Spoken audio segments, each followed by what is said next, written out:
Hello નમસ્કાર વિદ્યાર્થી મિત્રો, ગુજરાત એજ્યુકેશન યુટ્યુબ ચેનલ પર આપ સર્વનું હાર્દિક સ્વાગત છે। મિત્રો આજે આપણે વાત કરવાના છે ધોરણ 9 વિષય સામાજિક વિજ્ઞાનની અંદર વાર્ષિક પરીક્ષા વિકાસ પરીક્ષાલક્ષી અસાઇનમેન્ટનું સોલ્યુશન નિહાળી રહ્યા છો તો આ વિડીયોને અંત સુધી જોવાનું ભૂલતા નહીં। ચેનલ ઉપર જો પ્રથમ વખત આવેલા હો તો ચેનલને સબસ્ક્રાઇબ કરી દેજો અને આ વિડીયોને તમારા અન્ય મિત્રો સુધી શેર કરી દેજો। તો આજના વિડીયોની અંદર આપણે વાત કરીશું પ્રકરણ 14 જે પ્રથમ પરીક્ષાના અભ્યાસક્રમમાંથી લેવામાં આવેલું છે અને એમાં પ્રશ્ન છે કે નીચે આપેલા ભૌગોલિક સ્થળોની 15 થી 20 શબ્દોમાં આપણે ઓળખ બતાવવાની છે। તો એની અંદર પહેલું છે ભૌગોલિક સ્થળ કે ઉત્તર સરકારનું મેદાન। તો ભારતના પૂર્વ કિનારે બંગાળાની ખાડી અને પૂર્વ ઘાટની વચ્ચે પૂર્વ કિનારાનું મેદાન આવેલું છે। તે મુખ્ય બે ભાગમાં વહેંચાયેલું છે।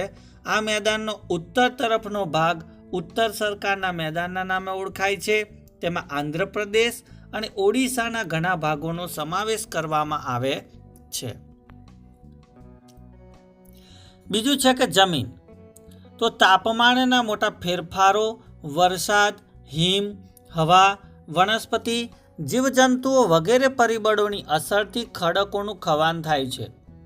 તેનાથી ખડકોની ઉપરની સપાટીનો ભૂકો બની ભૂમિ આવરણ રચાય છે। તેમાં ખડકોના ટુકડા, કાંકરા, માટી, રજ વગેરે હોય છે જે રેગોલિથ કહેવાય છે અને તેમાં જૈવિક દ્રવ્યો, હવા અને પાણી ભળીને જમીન બને છે। ત્યારબાદ છે કે ખનિજ। તો નિશ્ચિત અનુરચના, અમુક ચોક્કસ રાસાયણિક બંધારણ અને સમાન ગુણધર્મ ધરાવતા ઘન, પ્રવાહી કે વાયુરૂપ પદાર્થોને ખનિજ કહેવામાં આવે છે। ચોથું છે નિક્ષેપણ।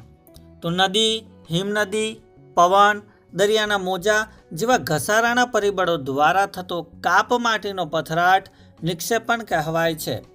પૂરના મેદાનો, નદી વચ્ચેના ટાપુઓ, નદીના મુખ ત્રિકોણ પ્રદેશો એટલે કે ડેલ્ટા વગેરે ઘણા ભૂમિ સ્વરૂપો નિક્ષેપણથી રચાય છે।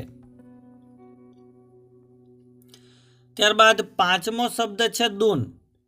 તો હિમાલયમાં શિવાલિક અને મધ્ય હિમાલયની વચ્ચે આવેલી સમથળ ખીણો દૂનના નામે ઓળખાય છે। દાખલા તરીકે દેહરાદૂન, પાટલીદૂન, કોથરીદૂન વગેરે। છઠ્ઠું છે ખદર। તો પૂરના મેદાનોમાં બાંગરથી નીચાઈએ પથરાયેલો નવો કાપ એક ખદર કહેવાય છે। સાતમું છે એટોલ। તો લગુનની ચોતરફ પરવાળાના નિક્ષેપથી રચાયેલો ઘોડાની નાળના આકારનો ટાપુ એ એટોલ કહેવાય છે। આઠમો શબ્દ છે ભાબર। તો શિવાલિકાની તળેટી પ્રદેશમાં કંકર પથ્થરોની એક પાતળી પટ્ટી જોવા મળે છે। 8 થી 16 કિમી પહોળી આ પટ્ટીને ભાબર કહે છે। તે નદીઓના પ્રવાહને સમાંતર ગોઠવાયેલી હોય છે। નવમું છે પૂરનું મેદાન। તો નદીમાં આવેલું પૂર ઓસરવા લાગે ત્યારે પાણીના પ્રવાહ સાથે ઘસડાઈ આવેલો વધારાનો કાપ નદીના કિનારે પથરાય છે। તો આ કાપથી રચાતું મેદાન એ પૂરનું મેદાન કહેવાય છે। 10મું છે ભૂસ્ખલન। તો પહાડોના ઢોળાવો પરના ખડકોમાં ઘસારાના બળોની અસરથી તિરાડો પડી ખડકોના ટુકડા થાય છે। આમાંના જે ટુકડાઓ પહાડના સીધા ઊભા ઢોળાવ પર હોય તે ગુરુત્વાકર્ષણથી ખેંચાઈને નીચે સરકી એકાએક તૂટી પડે છે। તે ઘટનાને ભૂસ્ખલન કહેવામાં આવે છે। જોરદાર વરસાદ અને ભૂકંપ જેવા પરિબળો આ ઘટનામાં મદદરૂપ થાય છે। હિમાલય અને પૂર્વાંચલ વિસ્તારમાં અવારનવાર ભૂસ્ખલન થયા કરે છે। ત્યારબાદ 11મો શબ્દ છે કે પ્રસ્તર ખડકો। તો ધોવાણ અને ખવાણના પરિબળોના નિક્ષેપણ કાર્યથી મહાસાગર, સમુદ્ર કે સરોવર જેવા જળાશયોના તળિયે નિક્ષિપ્ત દ્રવ્યોની જમાવટથી બનતા ખડકોને પ્રસ્તર અથવા નિક્ષેપકૃત ખડકો કહેવામાં આવે છે। 12મો છે રૂપાંતરિત ખડકો। તો પૃથ્વીની ભૂસંચલન ક્રિયાને લીધે અગ્નિકૃત અને પ્રસ્તર ખડકોના કણરચના, સ્થળરચના અને બંધારણ, રંગ વગેરે મૂળભૂત ગુણધર્મો રૂપાંતર પામીને જે ખડકો બને છે તેમને રૂપાંતરિત ખડકો તરીકે ઓળખવામાં આવે છે। 13મો શબ્દ છે બાંગર. તો તરાઈની દક્ષિણે નદીઓના જૂના કાપનો થર બાંગર કહેવાય છે. કાપના નિરંતર થતા જમાવને કારણે નવાપુરના મેદાનોથી થોડી ઊંચાઈએ આવેલા પગથિયા સમાન દેખાય છે. 14મું છે કોરોમંડળ તટ. તો દક્ષિણ આંધ્રપ્રદેશ અને તમિલનાડુનો પૂર્વ કિનારો કોરોમંડલ તટ તરીકે ઓળખવામાં આવે છે. 15મું છે રેગોલિથ.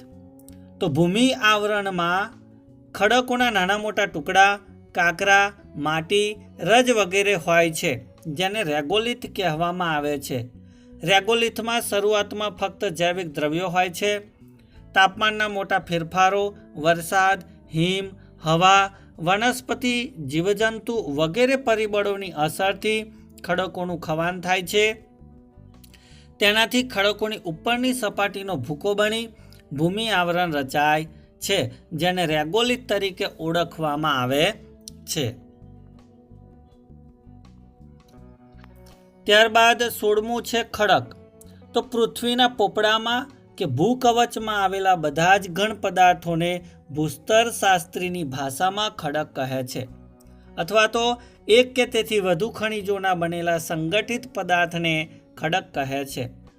17મો શબ્દ છે અગ્નિકૃત ખડક. તો પૃથ્વીના મેન્ટલમાંથી પોપડામાં આવેલો મેગ્મા અથવા લાવારસ પોપડામાં જ અથવા તેની સપાટી પર ઠરી જતા તેમાંથી રચાતો ખડક એ આગ્નેય ખડક કહેવાય છે. ગ્રેનાઇટ અને બેસાલ્ટ આગ્નેય ખડકના ઉદાહરણો છે. ત્યારબાદ અંતિમ શબ્દ છે તરાઈ. તો શિવાલિકાની દક્ષિણે ભાબર પટ્ટી પછી તરાઈનું ક્ષેત્ર આવેલું છે. તે ઘણી ભીનાશવાળું અને દલદલીય છે. તેમાં ગીચ જંગલો અને વિવિધ વન્યજીવો જોવા મળે છે. તો વિદ્યાર્થી મિત્રો, અહીંયા કેટલાક પારિભાષિક શબ્દો એટલે કે વ્યાખ્યાઓ આપણે અને એનું સંપૂર્ણ સોલ્યુશન નિહાળ્યું. તો ચોક્કસથી તમને આ વિડીયો ઉપયોગી થયો હશે. બીજું કે તમે દરેકે દરેક ચેપ્ટરનું જે સોલ્યુશન છે એ સોલ્યુશન જો મેળવવા માંગતા હો તો તેની લિંક છે એ ડિસ્ક્રિપ્શન બોક્સની અંદર તમને આપી દેવામાં આવશે. તો ત્યાં જઈને આ તમે સંપૂર્ણ સોલ્યુશન દરેકે દરેક ચેપ્ટરનું તમે જોઈ શકો છો. તો ચોક્કસથી આ વિડીયો તમને ગમ્યો હશે તો વિડીયોને લાઇક કરજો, શેર કરજો.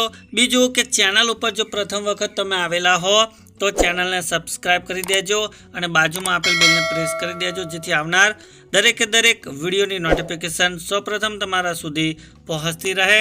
Thank you. આભાર.